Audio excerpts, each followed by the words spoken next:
Hi hello welcome to జాట్ TV. మంత్రి Sandhyarani PA వ్యవహారంలో బాధితురాలి పోలీసులు అరెస్ట్ చేసి రిమాండ్లో ఉంచారు. రెడ్ బుక్ అరాచకానికి పరాకాష్ఠగా ఈ కేసు నిలబడింది. రేపు రాష్ట్రంలో బాధిత మహిళలు ఎవరు మీడియా ముందుకు వచ్చి తమ సమస్యను చెప్పుకోవటం లేదు, పోలీసులు ఆశ్రయించడం చేయలేరు అని అన్నారు వైఎస్ఆర్సీపీ మహిళా విభాగం అధ్యక్షురాలు వరదు కళ్యాణి. మంత్రి సంధ్యారాణి పిఏ వ్యవహారంలో బాధితురాలిని పోలీసులు అరెస్ట్ చేసి రిమాండ్ ఖైదీగా ఉంచారు. ఈ రాష్ట్రంలో ఆంధ్రప్రదేశ్ రాష్ట్రంలో రెడ్ బుక్ అరాచకానికి పరాకాష్ఠగా దానికి ఉదాహరణగా ఈ కేసు నిలబడింది. నిందితుడిని వదిలేసి బాధితురాలిని అరెస్ట్ చేయడం అంటే ఎంత దారుణం, ఎంత సిగ్గు చేయటం అర్థం చేసుకోవచ్చు. అంత మహిళా వ్యతిరేక ప్రభుత్వం ఈ రోజు ఈ రాష్ట్రంలో నడుస్తూ ఉంది. అధికార దుర్వినియోగానికి పరాకాష్ఠ ఈ కేసు. ఎక్కడైనా ఏ రాష్ట్రంలో అయినా అధికార పార్టీలో ఉండే వాళ్ళు బాధితులకు అండగా నిలబడతారు, నిందితుల్ని శిక్షిస్తారు. ఈ రాష్ట్రంలో ఈ కూటమి ప్రభుత్వం అధికారంలోకి వచ్చాక అంతా రివర్స్. బాధితురాలిని అరెస్ట్ చేయడం అంట, దారుణంగా ఆమెకి రకరకాలుగా ఇబ్బంది పెట్టి ఇప్పుడు ఏకంగా ఆమె మీద కేసులు బనాయించి రిమాండ్ ఖైదీగా జైల్లో పెట్టేశారు.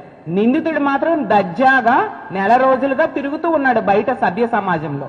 చూస్తే అతను సాక్షాత్తు స్త్రీ శిశు సంక్షేమ శాఖ మంత్రి అయిన సంధ్యారాణి గారి పిఏ. ఆవిడ ఒక మహిళ, అలాగే స్త్రీ శిశు సంక్షేమ శాఖకు మంత్రి. అలాంటి ఆవిడ బాధితురాలకు అండగా నిలబడాల్సింది పోయి పిఏని వెనకోసుకొస్తూ ఈ విధంగా వ్యవహరించడం ఎంతవరకు సమంజసం? ఈ కేసులో ప్రతి సందర్భంలో కూడా మనం చూస్తూ ఉన్నాము, పూర్తిగా మంత్రి గారి డైరెక్షన్ లో, ఆవిడ స్క్రీన్ ప్లే డైరెక్షన్ లో నడుస్తూ ఉండే పరిస్థితి పోలీసులు మనకు కనిపిస్తూ ఉంది. ఎందుకంటే ఈ బాధిత మహిళ 27వ తేదీన కంప్లైంట్ ఇచ్చాక మంత్రి గారు ఏమి చెప్పారో అదే మాటల్ని పోలీసులు చెప్పి ఈ మహిళను, బాధితురాలైన మహిళను అరెస్ట్ చేయడం జరిగింది. అంటే ఆవిడ చెప్పిందే పోలీసులు చేశారు తప్ప వాళ్ళు కొత్తగా విచారణ చేసింది ఎక్కడా కూడా ఏమీ మనకు కనిపించిన పరిస్థితి. అంటే మాకు అధికారం ఉంది, మేము ఏం చేసినా చెల్లుబాటు అవుతుంది అన్న టైప్ గా మంత్రి అలాగే మంత్రి పిఏ ఈ రోజు వ్యవహరిస్తూ ఉండే పరిస్థితి.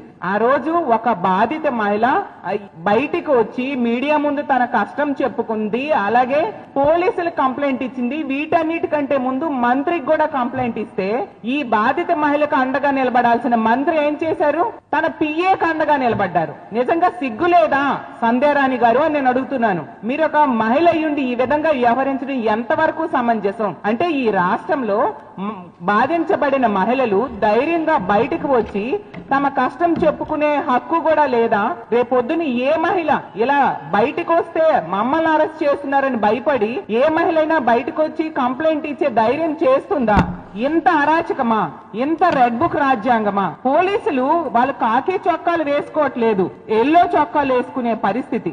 ఎంత దారుణం! పచ్చ చొక్కాలు వేసుకొని ఈ రోజు తెలుగుదేశం పార్టీ అనుబంధ సంస్థలుగా ఈ రోజు ఆంధ్రప్రదేశ్ రాష్ట్రంలో పోలీసులు వ్యవహరిస్తూ ఉన్నారు. నిజంగా పోలీసులు ఈ వ్యవహారంలో సిగ్గుతో తలదించుకోవాలి. మా కూటమి ప్రభుత్వంలో మహిళల మీద ఎవరైనా కన్నెత్తి చూసినా, చెయ్యి వేసినా అదే చివరి రోజు అనేసి. ఏంటి చంద్రబాబు నాయుడు గారు స్టేట్మెంట్స్ ఏనా?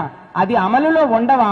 మీ మంత్రి నియోజకవర్గంలో మంత్రి ఎంత దారుణంగా వ్యవహరిస్తూ ఉన్నారు. మంత్రి పిఏనే ఒక మహిళని ఎంత దారుణంగా వేధిస్తే నెల రోజుల వరకు కనీసం ఎటువంటి యాక్షన్ కూడా ఆ వేధించిన వ్యక్తి మీద తీసుకోకుండా తిరిగి బాధితురాలని ఈ రోజు మీ ప్రభుత్వం అరెస్ట్ చేసింది. చంద్రబాబు నాయుడు గారు ముఖ్యమంత్రిగా, 4వసారి ముఖ్యమంత్రిగా. నిజంగా మీరు కూడా సిగ్గుతో తలదించుకోవాలని మీకు తెలియజేస్తూ ఉన్నాను. ఇంకా పవన్ కళ్యాణ్ గారి గురించి మాటలైతే చెప్పనే అవసరం లేదు.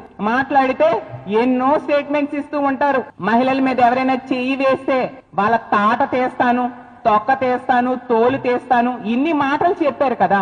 ఒక బాధిత మహిళ, 3 బిడ్డల తల్లి ఇలా రోడ్డు మీదకి వచ్చి పోలీస్ స్టేషన్స్ చుట్టూ తిరిగి నాకు న్యాయం చెయ్యండి అనేసి ఏడ్చుతూ మొరపెట్టుకుంటే ఎవరి తాట తీశారు పవన్ కళ్యాణ్ గారు? తిరిగి ఆమె తాట తీశారు. బాధితురాలు తాట తీసింది మీ ప్రభుత్వం. మరి ఎందుకు మీరు ఏం చేస్తున్నారు? లైక్ చేయండి, షేర్ చేయండి, కమెంట్ చేయండి అండ్ సబ్స్క్రైబ్ చేయండి GR టీవీ.